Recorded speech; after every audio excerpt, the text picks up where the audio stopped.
right now by looking at a floating serve. The players here will all serve the ball back and forth to each other. Before we even start, though, I want to show you the contact for a float serve. First of all, unlike a spike, the wrist is not going to roll over, but it's not going to be rigid. A rigid wrist tends to turn. We want the wrist to be comfortable and the hand and fingers to be comfortable. We lift the arm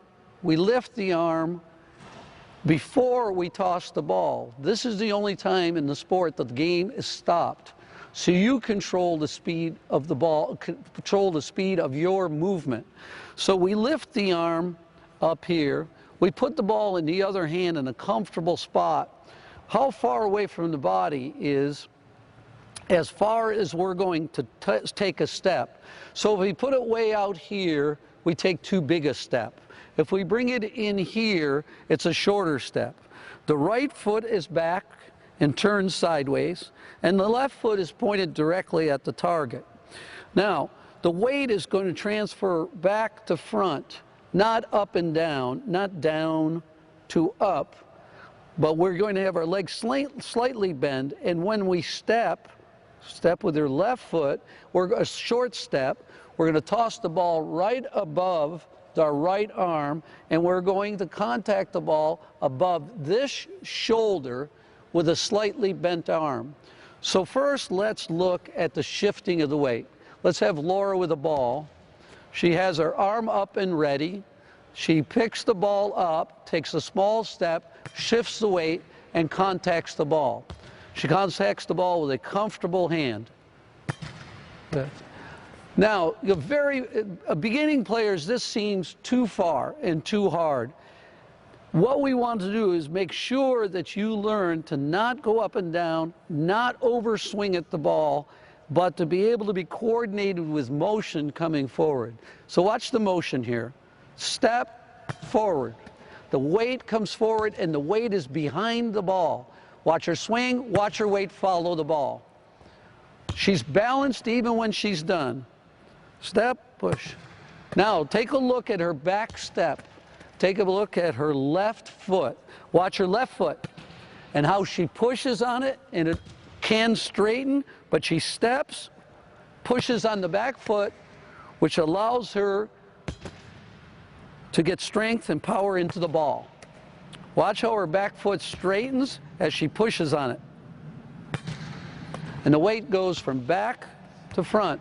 Notice when she's finished, she's balanced because she doesn't overstep and she doesn't overreach. Notice the distance she gets here.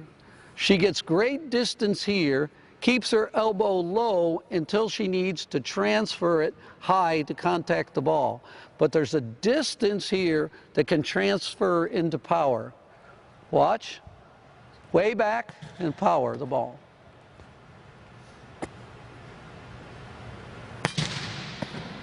Now, for some young kids, it's very difficult, as you're learning how, to contact the ball in all the hard parts of her hand. Laura's contacting the ball in every hard part. Watch. And you can hear it. Contact. Now, those of you who are young and having trouble, make your hand into a fist and contact the ball right here on the fist.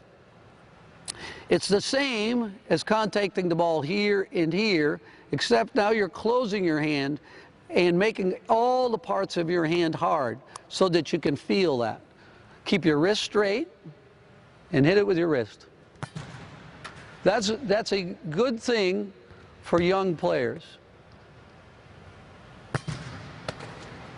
Now, as they get that, open the hand and try to get the ball on the hard parts of the hand again, without the fist. She's doing it. There's no extra motions here. And notice after she contacts the ball, where her arm finishes, in the middle of her body. And notice how she relaxes afterward. The energy is into the ball, and it's relaxed afterward. This is quality technique. Now we talk about something that separates you, and as you develop, you need to develop as a setter. The wrist is straight. You have to then, because the net is higher than your hand, or because of gravity bringing the ball down, the ball must go up before it goes down. So Laura's going to contact the ball with a straight wrist going up, behind, right in the middle behind the ball. As she contacts the ball, her hand is going to come back in this direction, and she's going to bring her wrist back, not forward. If her hand comes forward, the wrist comes forward, the ball rolls over, and a ball that rolls over is easier to serve. So watch the contact, and watch the wrist. As she contacts the ball, the wrist comes back.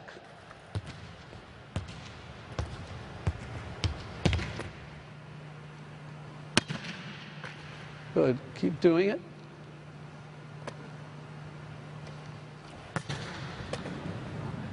It's above her right shoulder.